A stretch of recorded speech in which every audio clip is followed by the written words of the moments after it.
Good morning, New Day. Um, I decided today, and it's been something I've been working on um, because I'm not somebody who really spends a lot of time digging into details of the Book of Revelation. But at the same time, I think there's things that we need to take heed of in that book, and it has kind of put me thinking on several things that have to do with money. And I think that I want to start with, first of all, just trying to giving you a breakdown of just an interesting phenomenon that has to do with money, that has to do with our spending behavior, our purchasing, et cetera, et cetera. Let's say that I am going to buy a shirt. Then when I go purchase this shirt, I really want two things. I would like this shirt to be the best quality shirt that I can get for the cheapest price. I don't want to pay a lot of money, but I want a really high quality shirt because it's for me. You know, there's this selfish thing that ticks in with us. And I think it's funny because I think that actually motivates some of our spending, even on times just like, well, I really don't need that, but that's a really nice shirt. And, it's almost nothing. I want it. We're looking for the bargains, even though maybe we don't kind of really sit back and think, there's got to be something wrong here. There's got to be a catch, but we don't get there. And there have been stories of people who have bought incredible things for low amounts of money, and it has been above board and legal and proven and everything. I have heard of a story of, I think a couple were undergoing a divorce, and there was a bass boat for sale, and the woman sold the bass boat for, I don't know, pennies, like maybe $10, $20. And they're like, wait a minute, this bass boat's worth a lot more money. But she's undergoing a divorce, and she did it out of spite. And so, it may have even made its way to the court and everything, and they said, well, really, in that situation, for whatever's going on, she was capable of selling that. And so he could only get half of that with his shared property, so he got his $5. She got her 10. So, she got her 5 and he got 5. They took $10. Second type of purchasing is I'm buying it for somebody else. Well, on that one, the quality doesn't have to be as good. And since I am spending my money, I would like to have it to be low cost as well. But I think the thing that suffers on buying it for somebody else may be the quality. And I think it gets a little closer to us as far as how much we're willing to spend and how much money and the quality when it has to do with someone we love versus someone who's a little further from us. And we'll get to that. Third category is I'm spending this money on somebody that I don't know. Then I don't want to spend much and I don't care about the quality. But let's back up a little bit. There's another one in there too. I think I should have done this one next. But what if I'm spending somebody else's money and I'm spending that money on me or my friends? And that is like an example of the boss gives you the credit card and says, take everybody to lunch at the office. Well, are you going to go eat at McDonald's? Steakhouse, here we come. Spare no expense. It's on the company credit card. So we don't care about the cost, but we want that quality to be really there because we're spending somebody else's money. Now let's say that you're spending somebody else's money on people you don't know. On that one, it's not your money to spend. And so since it doesn't affect you of how much you're paying, and you don't, the quality doesn't really matter because you're just kind of doing this for some reason, like that says you got to buy this for somebody, and because you got to buy it for them, you don't care about the quality, and it's somebody else's money, so you don't really care about the cost. Now, of all those scenarios, the first scenario is you're in charge, it's your money, it's you purchasing. The last scenario is more like our government. Our government takes our tax dollars and spends it. And, yes, they're supposed to be public servants. They're supposed to be held their feet to the fire. But if you think that they do the best with always getting the highest quality at the cheapest cost, think again. Think about defense spending. I understood that in the past they've spent tremendous amounts of money for things like washers. And, and you're like, how could this possibly happen? Well, they don't care about how much money. And the quality doesn't have to be that great to them either. But they still need to spend money on defense spending. So what do? Well, let's find a friend of mine, and, he can scratch my back if I have scratch his. So I'm going to pay a lot of money for this. And, hopefully it's going to be okay for our troops to use. But I'm not getting shot at. And so there is a little bit more hue and cry if people can make that connection of, no, you're not equipping our military for the job they have. But you run into this in so many ways with government spending, because the government is not really spending their own money, and it's not on their own selves or somebody they definitely may know. They have some limits held on them because of the world we live in, and you get the mob mad, you've got a problem, but that's kind of how that works. Now let's talk about the history of money. There was a time that mankind probably didn't have money, and then they started saying, well, we need something that represents some kind of value. And I've understood that there are cultures that have shells, that seashells can be what they're using for money. As you move forward, and certainly throughout our Bible, we don't see anything about money with Adam and Eve. We move forward, and then we kind of get into the points where we do know that there were coins and money. And the classic one for that would be the denarii. It was a coin. Shekels, they're different deals. But a denarii was one day's wages. And the reason we know about the denarii and everything else is because that's what the Good Samaritan left behind to the innkeeper to take care of that person. He left enough denarii to take care of this guy for days. And even said, which is I thought is even on top of that, because, he could estimate it's going to take this guy 4 days to recover. He's been beat up. Well, he actually said, I'm coming back through, and when I come back through, I'll pay the rest. So he's actually expecting the innkeeper to be honest, and I guess he may have used that hotel and thought he was and stuff. And he said, okay, you take care of him and I'll pay the rest. And so that's what also makes that story so amazing is what happened with the money. But there were coins, and we know that there were coins for Jesus because he said, show me a coin. And so he did. They grabbed a coin, and he looked at it. He said, give unto Caesar that which is Caesar's, give unto God that which is God. We're going to get into that a little bit. I'm just going to drop that, but throw that concept out because we're going to kind of work our way down into some of that too. Coins, what are they made out of? Well, typically the earliest coins, when they started really making them, were precious metals. Because, you wanted something that was really worth something. And so that's a way that they would kind of do that. And in the history of the United States, some of you may wonder why that on the quarter there are ridges around the edge. That actually goes back to that when our coins were made out of silver. We've had gold coins too, gold eagles and silver eagles and all these other stuff. But in order to pay debts, we used coins, and let's face it, a gold dollar coin was worth a heck of a lot of money back then, kind of putting it into the terms of the denarii and stuff. But they would take those coins, and if they had to pay a debt, they sometimes would cut them up because they had no way to make good change. But the other problem is people also cheat. So the reason those ridges are around your quarters is because they would scrape off a little bit of gold. You scrape a little off of this coin. You scrape a little off this one. Make a little pile. After a while, you got $1. It's really hard to do that with a paper dollar, to say I'm going to take a cut out of this and tape it together and a cut out of this. And I think when you try to spin it, so we say, this thing's nothing but tape, But we've got that history of our coins and what people were doing with them and everything else. And even though way back, and so this is not something that is a modern thing, but even moving back, there have been banks.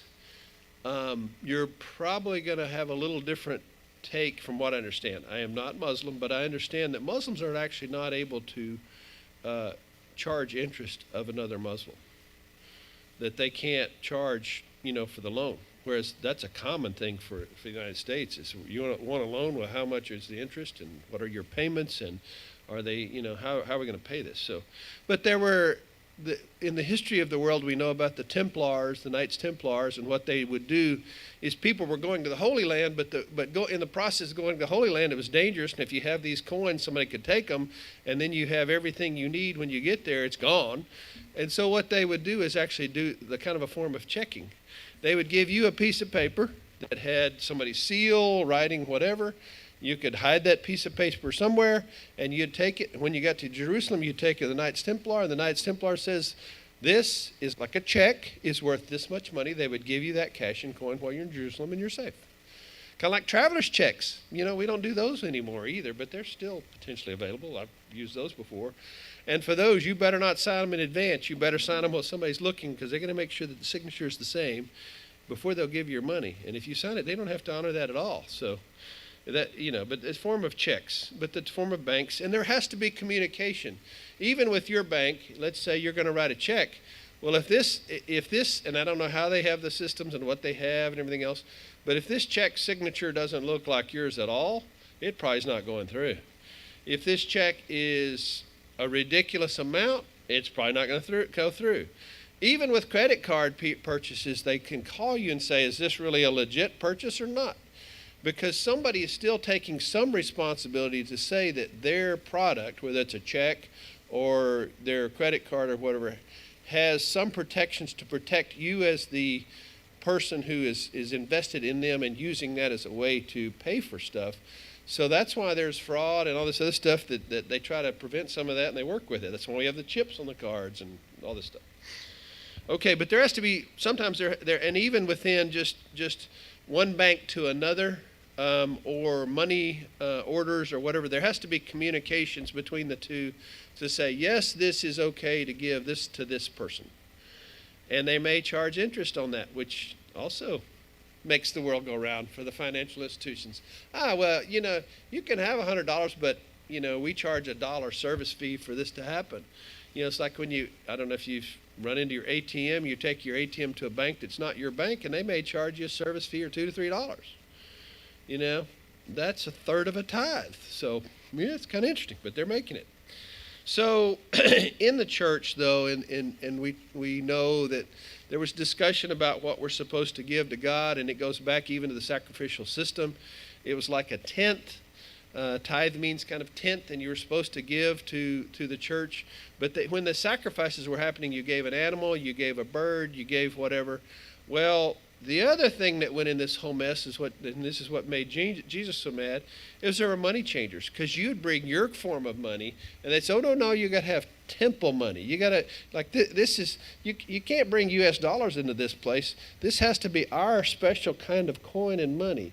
And so you're going to have to exchange that, but there's a little cost to exchange that. Oh, and by the way, your bird doesn't look so good. So you need a better bird. So we're going to sell you a better bird. You're going to turn this one over to us, and that bird plus $10 will get you a good bird. Or whatever. And so they were cheats, and that's what made Jesus so mad, is they were cheating in so many ways on the money in the temple. And so, you had to have the right coin, you had to have the right, So, in the history of the United States, banking and money, everything created some issues, and they discussed it. But at one point, one group was saying that we needed a central bank versus, I don't know if I want to call them peripheral banks, but banks in other places. But there was an argument that we needed one government bank. Kind of like the Bank of China. Is that a one bank? And all of its branches of the Bank of China? Thoughts.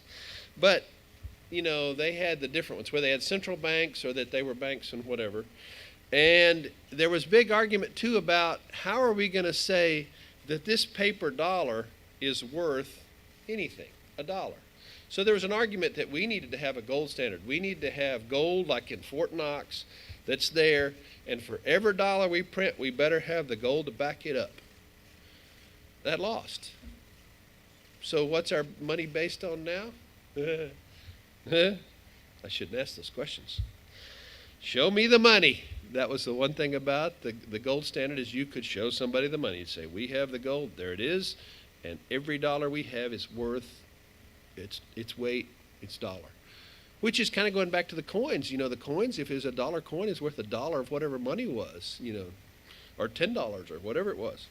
So in the United States, though, who can print money? Can I go into my basement and start printing money? It's called counterfeit, and I'll go to jail. And it's prosecuted by the Secret Service, sort of. The group that actually runs the Secret Service is the Treasury Department, and that's weird. But why is the Secret Service under that? I don't know. They're not under FBI or DOJ. They're under that, and they do counterfeiting most of the time, but then they protect the president. But they can print money. How do they get money? They tax you, right?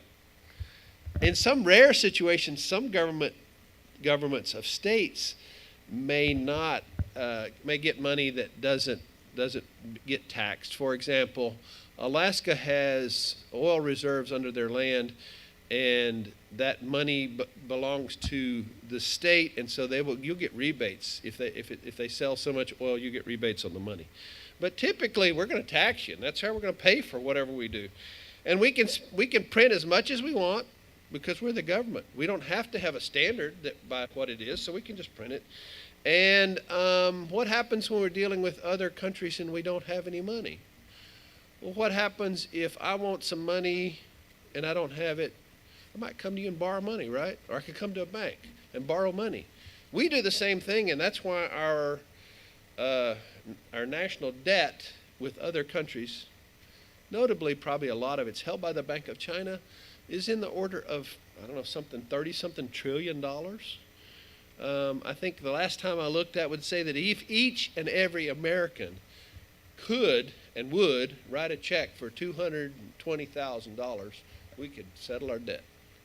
That ain't happening. That ain't happening at all. We are so underwater. We can borrow money. The other thing, though, is that is happening and changing in our world right now, I think we should be afraid, is that before the dollar was world recognized as something of great value. That by itself, they'd look at a dollar. If they didn't think that dollar was counterfeit, they wanted that dollar. To give you an example, I was in Russia, and at the airport region, in many countries you have to have cash to buy things, so you have to transfer or change your U.S. dollars into their money to do that. And now we've got credit cards, and the world's landscape has kind of changed, and we'll talk about some of that later. But so I would take $1. Well, I could get 8 rubles at the airport. So the exchange was 8 to 1. So in other words, it's like each ruple's worth 12.5 cents, right? So if you went into the interior, and I found this from talking to some other Americans, because if you exchange money at the airport or major metropolitan area type stuff in any place, you're going to get taken a little more. It's like the temple money changes. They're going to take you for a little more. I understood that the exchange when I was 16 interior was 50 rubles to the dollar. Big difference. And they wanted American stuff. I mean, fortunately we were warned. We weren't stupid because nobody got in trouble. We were smart kids. But people would walk up to you and they would take a piece of paper and draw your glasses. And then they'd start pulling out money. American dollars, fine. They didn't care, maybe rubles. But they're going to try to see if they can get you to exchange your glasses for money. They really liked jeans back then because the teenagers were just so hot about Levi's. They'd come up, point to your jeans, draw a pair of jeans, and start throwing money like, you want to make a deal? Sounded great. Sounded like capitalism at its best. No, that's a good way to go to the gulag and be locked up in Russia and never come home. But they were doing that, and that's how they did it. They didn't speak a word of English. They spoke a lot of cash. And they'd bring out rolls, and you're watching this, and they did try to be on the sly because they could get caught and go to jail, but you were like, and it happened to us. They said it would. We didn't believe it. Trust me, it did. I never had anybody come after anything that I had, but, I'm not really a flashy person most of the time. So, like my wife jokes about my clothes after I get through with my clothes, and she wants to take them to Goodwill. She says, Goodwill won't take them because you've probably worn them to the farm. You probably welded in them, and you got holes in them, and nobody's going to wear this. They're ripped. They're whatever. Well, if you're cold, you'll wear my clothes. But anyway. So the problem that we're running into is the American dollar was that way. there has been a coalition called BRIC, and I may not get all the right letters right, but Brazil, Russia, China, Korea, and I'm blanking on the I. India, correct. All these other world powers are trying to create a different currency that they will exchange because they don't like being beholden to the U.S. dollar. And if they can do that, that takes our dollar and it goes to nothing. So, but they're working on that, and that's what, there is this whole deal. So, what is inflation? Inflation is too many dollars going after too few goods. If you have lots of dollars and there's nothing to buy, it's the same scenario. We've heard of the situations like in Russia where there were huge lines. They were like, why aren't you in line? Well, there's something to buy. Well, what are you standing in line for? I don't know. Is it shoes? Is it bread? I don't know. But there's stuff to buy. And I've got some money, so I'm going to stand in line and hope that I hit the jackpot. Maybe I can get something to eat. Maybe I can get something to wear. That's inflation. And you can get to, I ran into a resident 3 years ago. I'm trying to remember which country it was. It was a South American country. One of the biggies like Argentina or something, but not Argentina, but one of those. And he said that their money became so worthless that, it was like, ridiculous. I'd have to pay $1,000 something for a piece of gum. $1,000 of their dollars. It's just ridiculous. He said they started printing bigger and bigger denominations. He had one in his wallet, pulled it out like, this is a $100,000 bill. It's worth 25 cents or whatever. He just told you, and you're like, are you kidding me? It's got lots of zeros. Yeah, that could really screw you over if you're an American, didn't know that, and say, yeah, I'll take that cash. Oh, yeah, right. So, too many dollars, too few goods. So, in a way, we have to tie our money with our government because it's related too. And so we have to go back to what was government, what is biblical government. I think that's another one if you wanted to ask. Because somebody asked, did Jesus support socialism? And we'll get into what socialism a little bit, but did Jesus support that? And there's no evidence of anything like that, quite frankly. But if you really want to look at what government that God did like, it was theocracy. God was in charge. They had elders, they had people that God had appointed, Moses, Aaron, blanking on her name, I almost had it. Miriam. Those people, God had spoken, and these were the people who were supposed to lead you. And so they would pray, God would give answers, and they'd move on. They really didn't need a need for money because they had manna from heaven. But their government was God. It was not any kind of thing else. Well, we move forward and we have the time of David. And in 1 Samuel 8:11 through 22, we run into this scenario of what the people want and what Samuel doesn't want. Samuel was one of their judges. He's one of their he's one of their leaders, just like Moses would have been or whatever. So he would sit over crime. If there was a case, he was a judge. His people were judges.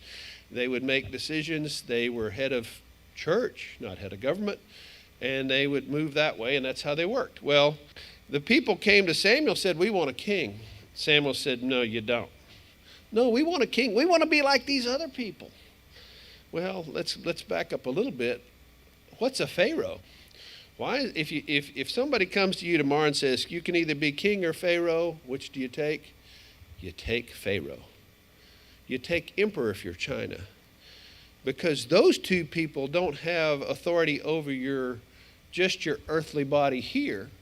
They have authority over you in the afterlife. So it's a much bigger threat. You're going to be in hell when you die, so you better respect me because I'm Pharaoh. They believe that. So I'm not picking on them, just saying. They believed it. If you believe that, that's much more control than being a king. But they came to Samuel and said, we want a king. And Samuel said, this will be the manner of the king that shall reign over you. He will take your sons and appoint them for himself, for his chariots and to be his horsemen, and some shall run before the chariots. He's saying, okay, your guys are going to be cavalry, foot soldiers, soldiers. And he will appoint him captains over thousands and captains over 50, and will set them to the ear is ground. I'm not sure exactly in this translation, but anyway, to reap his harvest and make his instruments of war and instruments of his chariots. So he said they're going to create an industry. This king is going to create an industry to try to protect you guys, and so they're going to have to make chariots, and they're going to have to feed the soldiers, and so they're going to plant crops and do all this, and they're going to do it for the government.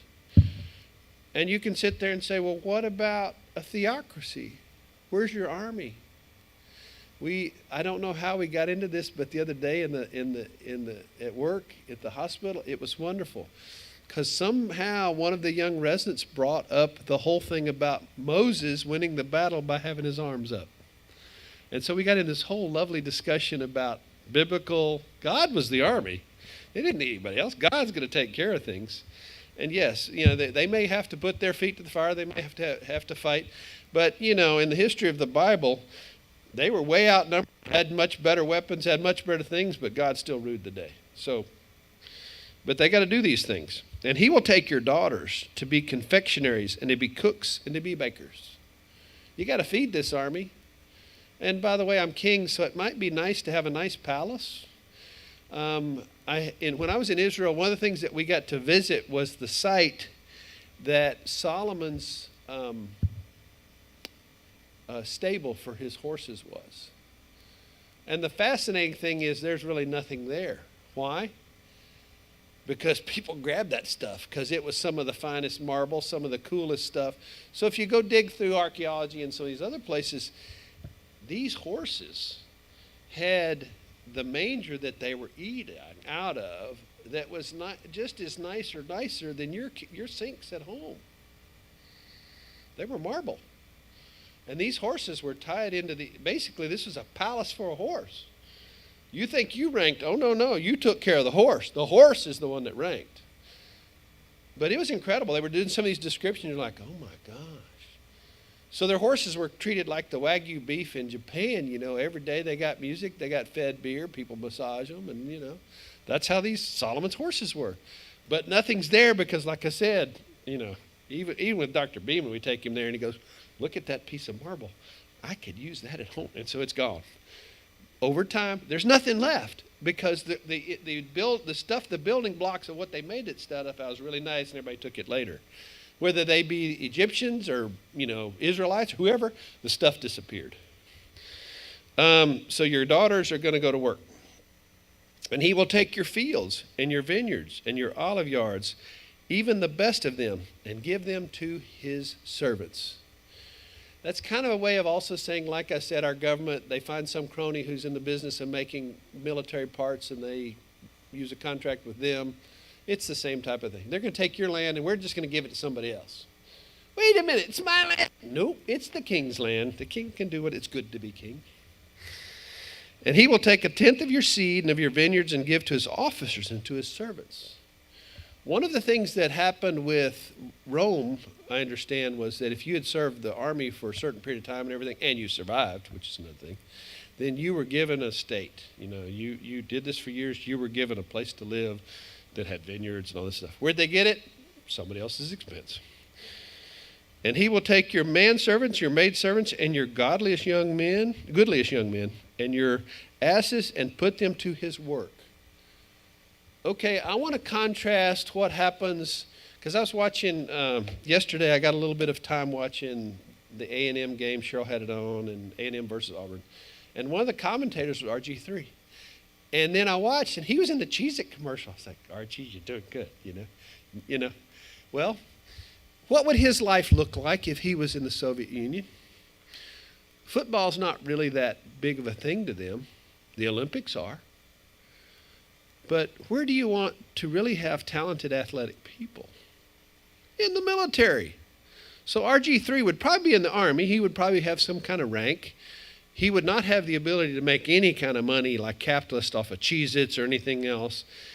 He's going to be working for the Army. Now, he's going to get some special privileges because when it comes time for the Olympics, Lieutenant RG3 is going to be participating in the Olympics. But it's not going to work anything like what we've got.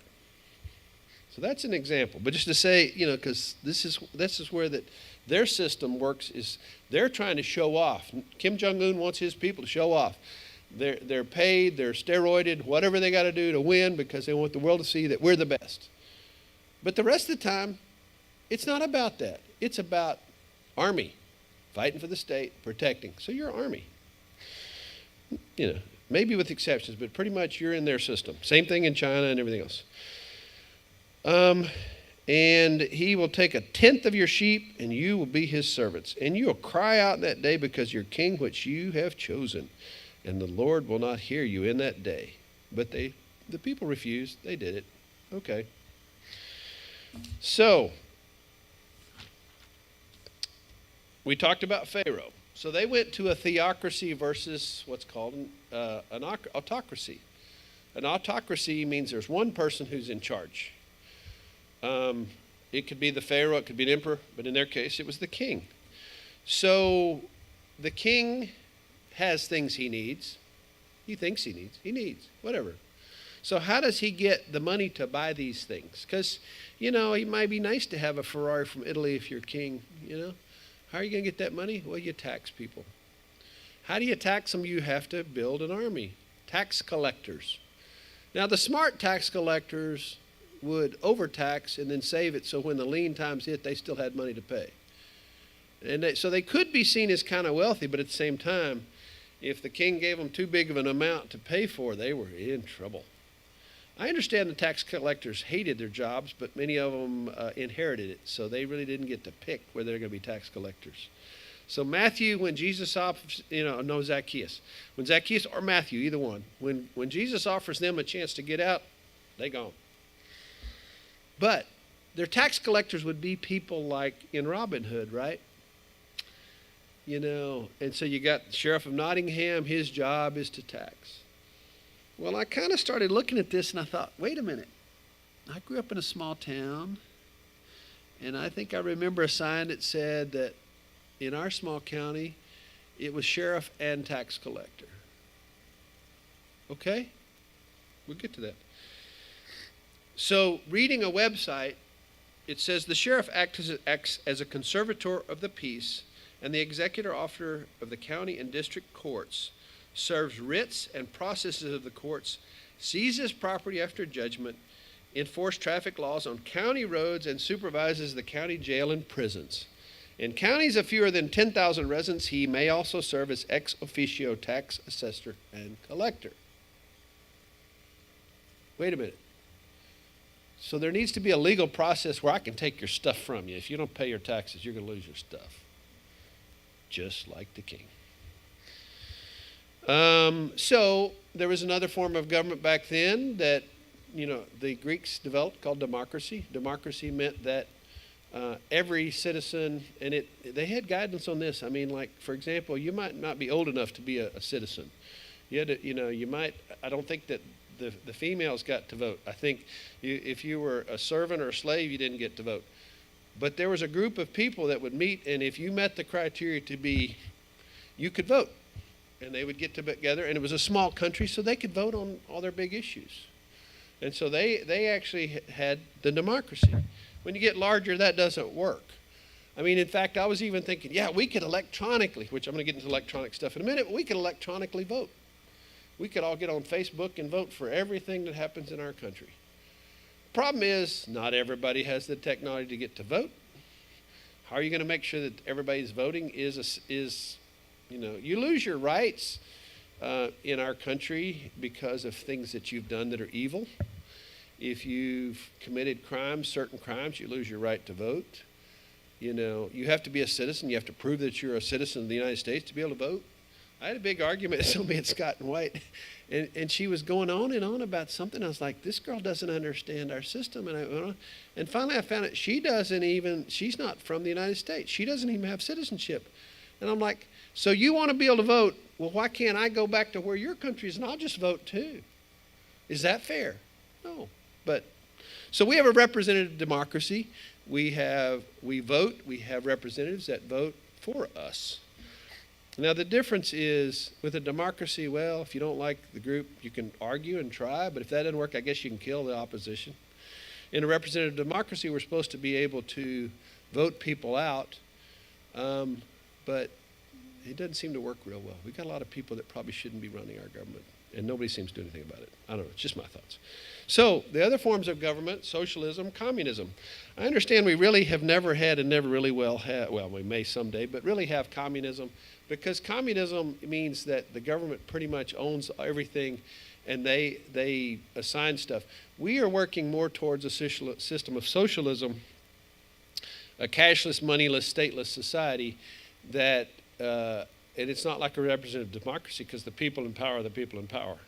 You just try to tell somebody in China that you're going to run for office and you're going to oust the prime minister. You get one ballot, got one name on it, check it. Oh, well, you didn't check it. Well, it's okay. You still voted for him. That's their system.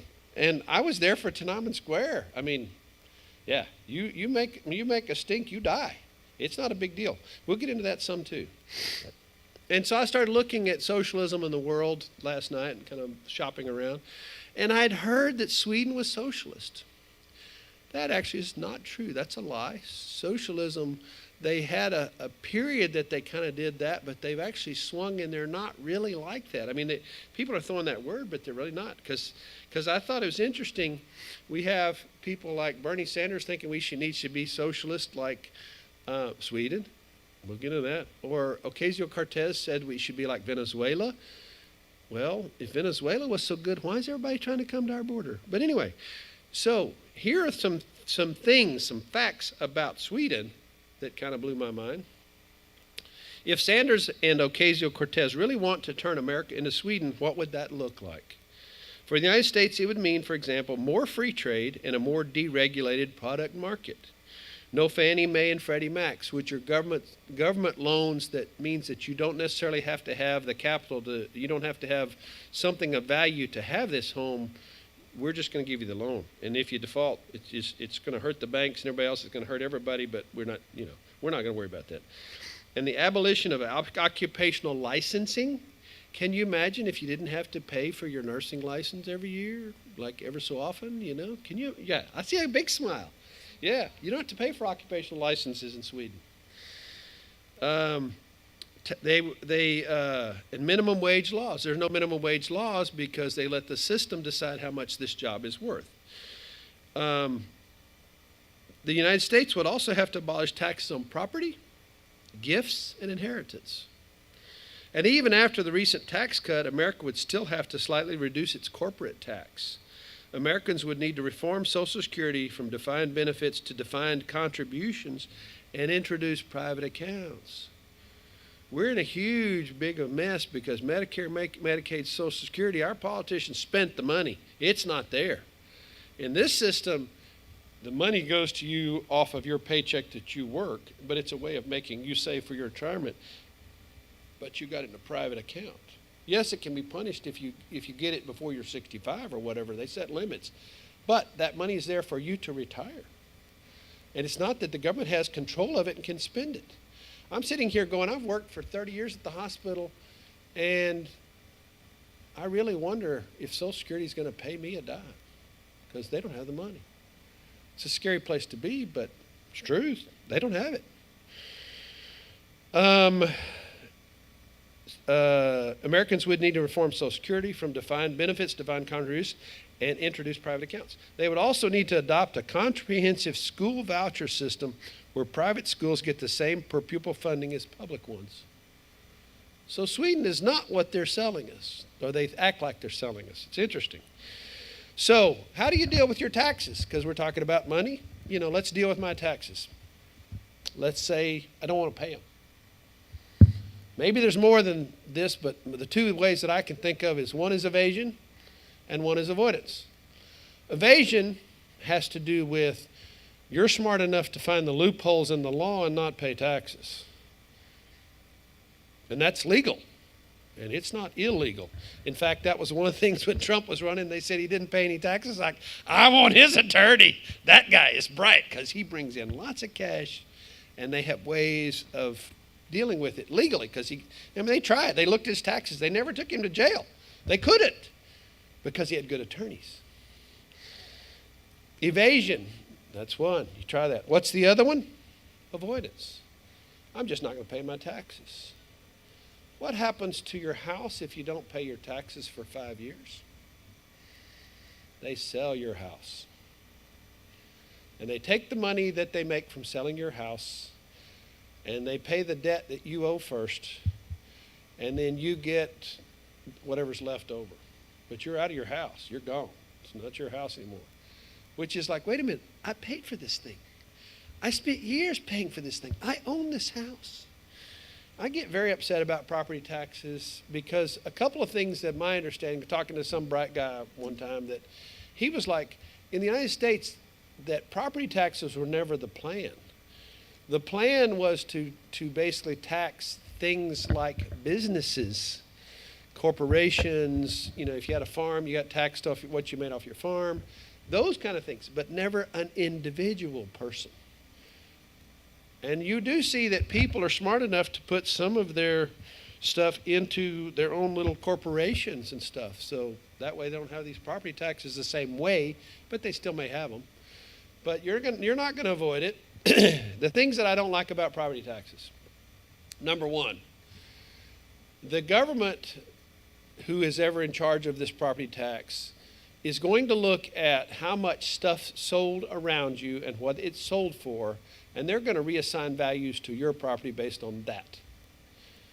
Well, you know, we've had an influx of people. We've had an economy that's gone haywire, and people have moved here and willing to pay more money. Like, there's a difference. I mean, the house you can get in California for the price you can get a house here, it just doesn't compare. So they're looking at our stuff and saying, hey, this is nothing. I got that much tied up in here. My home's a $500,000 home. Oh, this one's only $220,000. I'll take it. I'll pay $300,000, $400,000 for it because it's less than.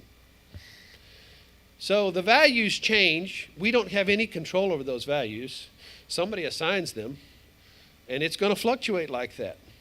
In addition, they're not real quick to change it. Have you ever noticed that? They're not real quick to drop it, ever. And the second thing is that they look at your property. I've been in 3 different discussions with my tax office over different things. And they look at satellite images, and they bill you based on stuff. And you're like, wait a minute, that's not even a permanent thing. You know, that's a trailer. Oh, well, we got to take that off because a trailer's taxed for the road. But if it sits long enough and they sit on there, they can do stuff like that. They have to try to figure out what it is. They're not legally allowed to get on your property unless you allow them there. I've had one guy come by and I've let him do it. We walked around. It was interesting because after he looked at things, he actually cut my taxes down, not up. Because he said, yeah, this is not what we thought you had. You know, okay, fine. But most Americans don't know that they should go and protest. And for some people, they think the government's right and good and we're just going to pay. Well, the other problem about this is, let's say that I'm a parent, and let's say you're my kid, and so I have spent my life to buy this property, this house. I want to leave it to you. Well, what happens when I get older and I'm not working? They do have fixed taxes sometimes. But let's say I'm right at close to 65 or whatever their numbers are. They start taxing me. I may owe taxes, and then I can't leave it to you. So it really messes up generational wealth, that things can't be in somebody's family because of the generational stuff, because the taxes keep changing. It's not like they're fixed. A classic deal is, let's say I owned a business. I owned a factory. I've accumulated this factory over 30 years. I have this equipment that's in there. You know, this thing, when I bought it for $1,500. Now it's valued at $10,000. I bought this, get what I'm saying? So when I die, they're going to get inheritance taxes, number one, and they're going to value that at $10,000, and guess who loses? My kids. Because I can't leave that stuff without finding some way to pay for the taxes up front. Which is why you find these family farms that dad has 10 kids, dad dies. We say that he just bought the farm. That's the joking phrase. The phrase has to do with if there were taxes, they're now paid through his insurance. But the reality is if that farm is valued at so much, they're going to have to cut it up, and they're going to have to sell parts off just to pay taxes. All of that stuff I think is wrong, but that's just me. Um, Now we get into the crux of what I really want to get into. Revelation 13:15 through 17. He had power to give life unto the image of the beast, that the image of the beast should both speak and cause that as many as would not worship the image of the beast should be killed. And he causes all, both small and great, rich and poor, free and bond, to receive a mark in their right hand or on their foreheads, and that no man might buy or sell save he that had the mark or the name of the beast or the number of his name. COVID did something that I think was very dishonest, and I don't trust it. Just saying. But during COVID, did you ever have somebody say, we don't have any change? We don't have any coins? We know dang well there were coins. You know, what was really happening is people were using credit cards because they were afraid of this virus and they weren't using cash, and the banks weren't circulating this money. And the other thing, let's quite frankly, another thing that's kind of scary. In my car right now, I have a washer that's this big that I picked up on the ground the other day. That washer is worth more than anything up to $1 that we have in current circulation. It's worth more than a quarter. Maybe if it's big enough, it's worth more than $1. I'm talking a washer. Our money was supposed to be coins, precious metals, and worth something. Our money's worth almost nothing. Washers are worth more than our money. If you don't believe me, go buy them at this. Go to Lowe's, Home Depot, and look at washers and compare size and say which is worth more. So they thought there was a shortage. Maybe there really was, but it's kind of like, was it? Was it not? So then you got to kind of get stuck and say, well, how do I pay for this? In Revelation, they're talking about one world government, the Antichrist, the false prophet who will promote the worship of the Antichrist and the mark. Anyone who refuses the mark will not be able to participate in the world economy. This is where the cashless society comes into play. So we're going to talk about forms of money a little bit. Crypto coin, cryptocurrency. Everybody heard of cryptocurrency? It didn't exist till 2009. But the other thing is there are multiple cryptocurrencies: Ethereum, Litecoin, Stellar, Chainlink, to name a few. I didn't know there were multiples. I don't understand this, and I started trying to get my teenage son to explain it. He's very good with math, and I think I kind of understand it, but it still is kind of odd. It's like somebody creates a group of numbers like a lottery, and if you can line those numbers up, you can get that product, and that product is worth something. That is cryptocurrency. And so you can actually, I could try it that way, or also I can buy one. But if I buy one, I'm buying from someone who's earned it, and it's worth more. And the weird thing about this process is they're doing this cryptocurrency mining, and they're doing it with electricity because they got to line the zeros and the ones and whatever up. Okay? But it has value. And it's outside of our government. It's not on a gold standard or whatever, which is why people like it. It's cryptocurrency that's like a world currency. You can take your crypto and go buy stuff in Russia with it, or China, or any place else, because there's this world market. But cryptocurrency has value. It's got a certificate. You own the certificate. You own the currency. But it's not really anything that has, it's out there. In other words, you can look at your cryptocurrency account. You got this much in there. How much is it worth? What's the going rate? They'll sell. It's like stocks and bonds too. It's kind of interesting. So you got to do something like that. Cash versus credit card statistics show that 80% of consumers prefer spending with a card over cash. This 80% breaks down to 4% of consumers who prefer spending with debit cards, and 26% of consumers who prefer spending with credit cards. A mere 10% of consumers spend with cash and cash only. Those that spend with cash and cash only tend to be bankless individuals, whether by choice or by circumstance, and don't have access to a debit card, much less a credit card. I would also say that actually is the most fiscally responsible group, because if you actually own cash and you only spend cash, you don't go into debt. And if you want to get out of debt, you get rid of your cards, because that's how this works. It's easy to spend something that you don't really get to see it. If I spend this, it's going to start going down in level, whatever. But if it's a digital number, it starts leaking, and I don't know how much is in there. And I'm paying for credit cards, I'm paying use fees, so whatever. According to Exodus.com, cryptocurrency is an emerging asset class that some people feel is a better form of money than the government-backed currency. Main reason for it is popularity is the current cryptocurrency limited supply, which stabilizes its value. In other words, it's not like they can just say, hey, we're going to create a bunch of cryptocurrency. That would be fraud, and they'd go get you. I don't know who's in charge of it, but mafia might rub you out or something. Somebody will get it. Central banks introducing a digital currency. Since the one world government wouldn't be able to control anyone's money with several decentralized digital currencies, which we kind of have. I mean, like if you go to Bank of America and you want money transferred to Wells Fargo, their computers are going to talk, kind of make sure that everything's good, everything's going to, you have to use the right passcodes.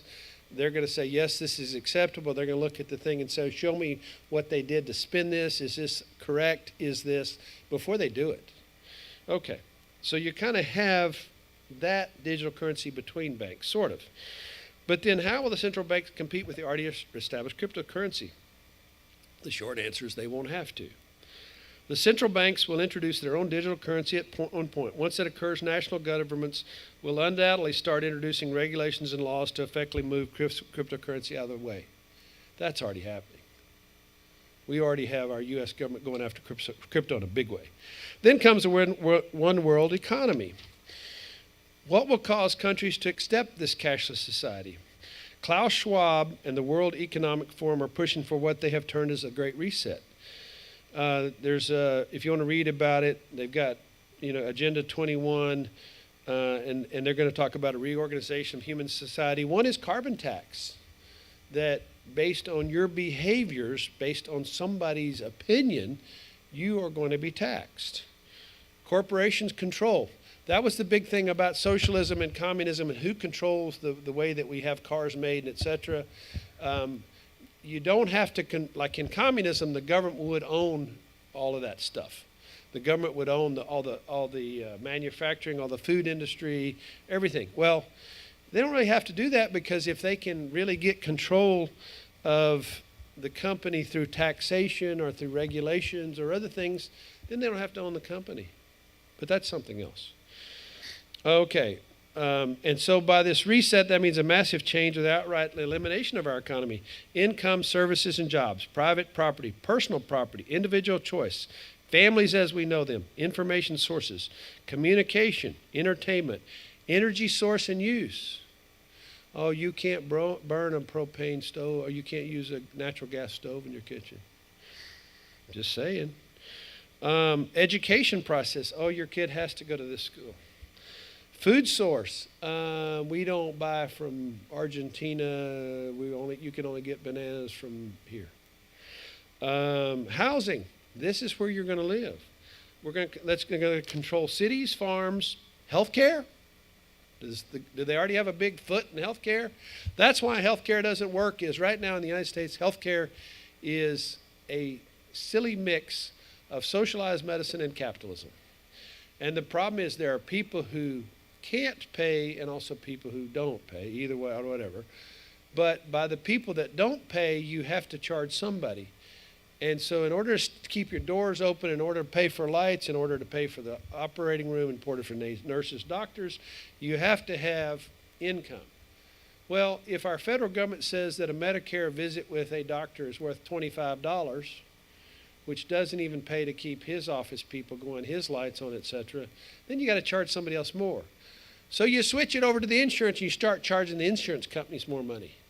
Or you start charging, heaven forbid, somebody comes and actually pays cash for the bill, you charge them more. And so that is why our government has messed up our healthcare system and continues, because it's this weird mix. It'd be different if it was one or the other, but the weird mix is what's not working. And they have a lot of power and control over that mix, which is, and the goal is to accomplish it all by 2030. I said 2030. The only way the people pushing this agenda can make it a reality is by causing the current global economy to collapse. We talked about money and budgets. The president proposed a budget of $6 trillion.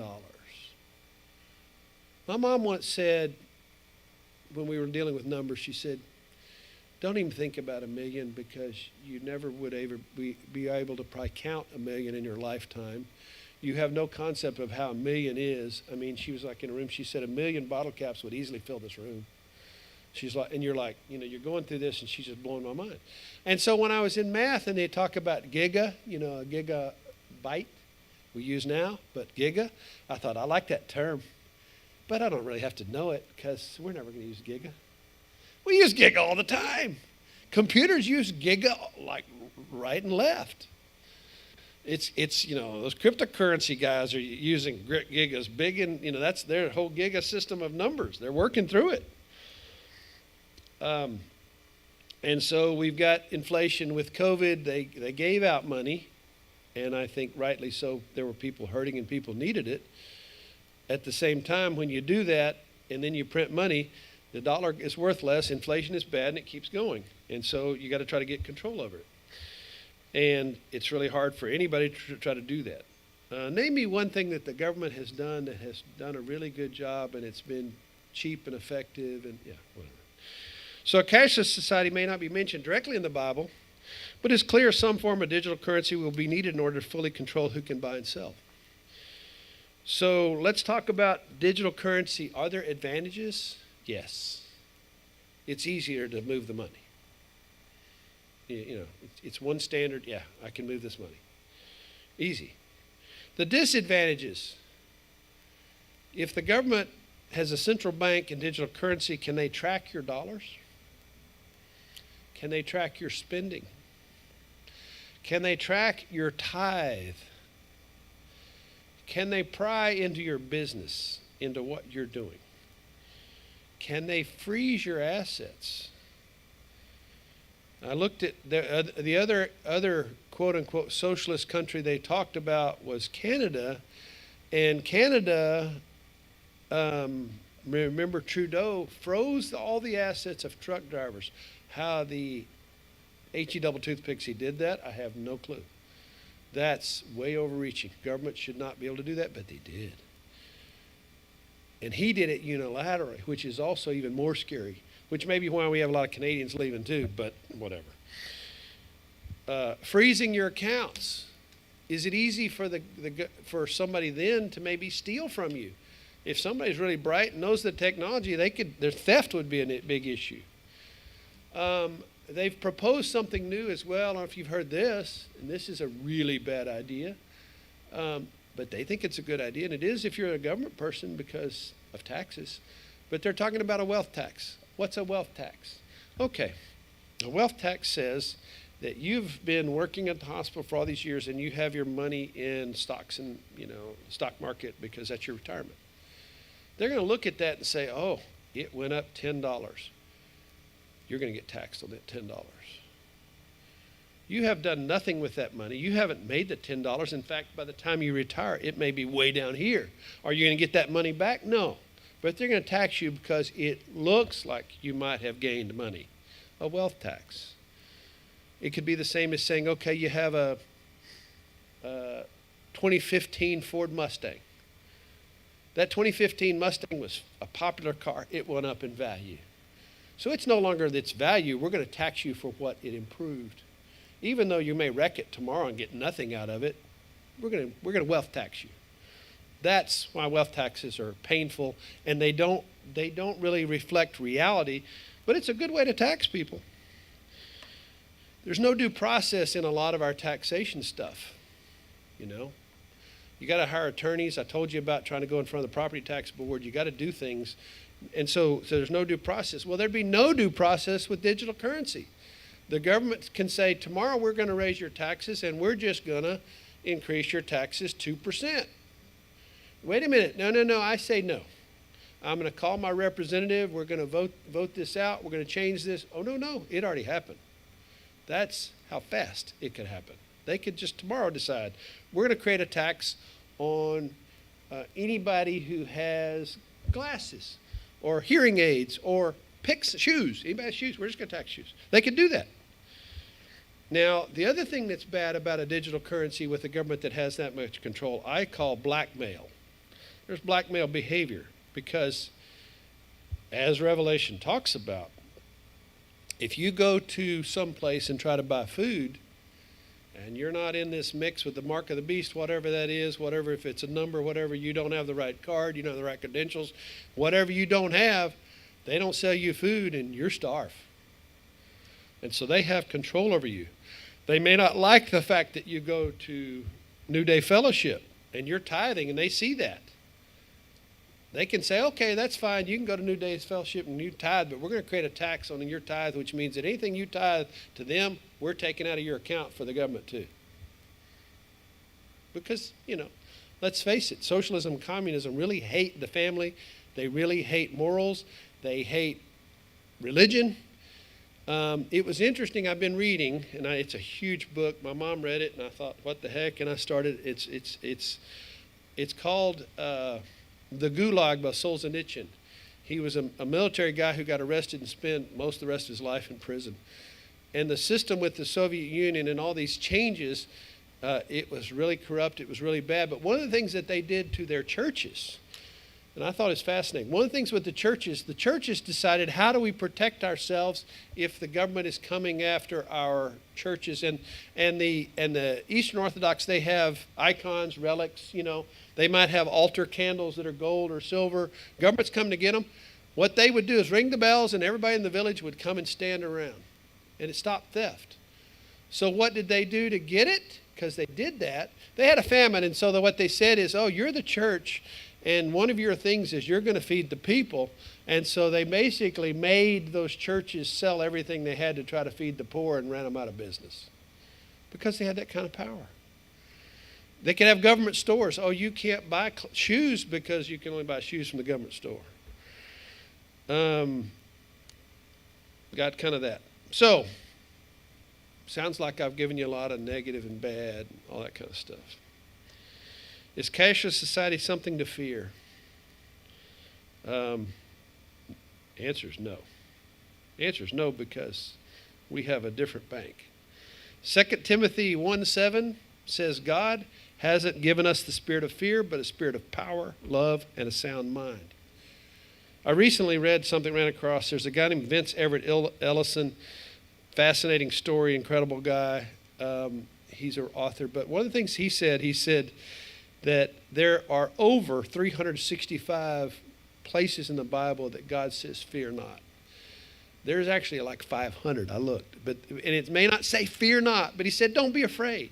Fear God. That's one of the deals too. Fear God, but don't be afraid. So, looking at Psalms, when I am afraid, I will trust in you, in God, whose word I praise.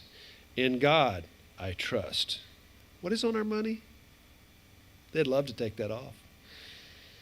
I will not be afraid. What can mortal man do to me? Countries moving towards a digital currency is nothing to be alarmed about. It's only something you should keep an eye on because it is a sign of the times we live in. Jesus told us in the Olivet Discourse to watch and not be deceived. He gave us a great timeline of events to watch for so we would know how close we are to his second coming. We're currently in the time of sorrows, according to this author, or birth pains Jesus talked about in the Olivet Discourse. That means we've not begun the final 7 years prophesied or whatever. We're still there.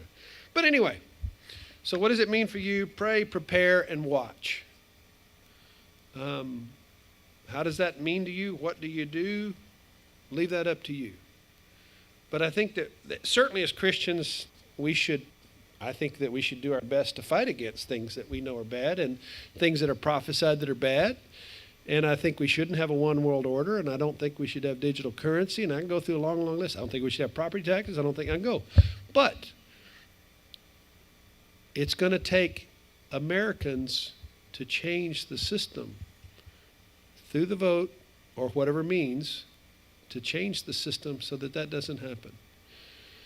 Because it's not going to hurt just the people in this room. It's going to hurt everybody. It's going to hurt everybody in a lot of ways. And so how can you ever take somebody because of their faith and say, you don't get anything to eat? God will feed you. But it's just a way of taking control and trying to keep fewer people from listening to this and believing in this God, because, we don't get our rights from our government. We get our rights through God. We have God-given rights, and that's where our founding fathers did it. I looked at the ages. Founding fathers ranged from 26 to 70. Benjamin Fraser was 70. They're middle-aged guys, but they knew that they couldn't live under a king, and how are we going to do this? It's the best they could come up with. Is there a better system? Maybe. But I'm not looking at the ones that are, the other term I've heard is you can vote yourself into socialism, but you got to shoot your way out. The Gulag, that story, talks about the abuses and it's incredible, the abuses of what was happening to those people. They said they'd pick people up at night because that way nobody could really know what was happening. And they wouldn't tell where somebody went to and what happened to them, and they wouldn't tell their families. They just disappeared. It was incredible. And if that stuff can happen, well, we know what Hitler was capable of. Anyway, Lynette, would you close in prayer? I know I feel like I'm giving you heavy, but...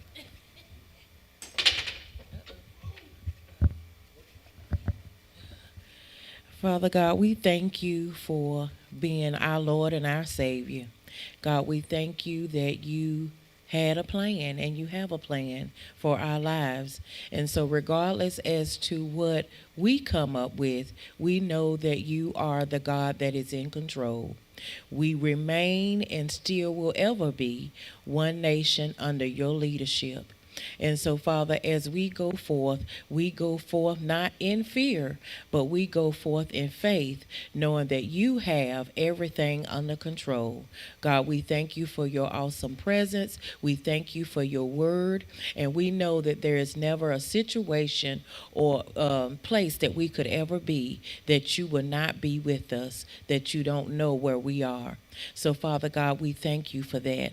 And we ask that we may leave from this place. We will never leave from your presence. And God, we thank you for that as well. We thank you for your power. We thank you for your glory. We thank you for your mercy and your grace. And in Jesus' name we pray. Amen and amen. I know the plans I have for you, God says, not to harm you, but to prosper you.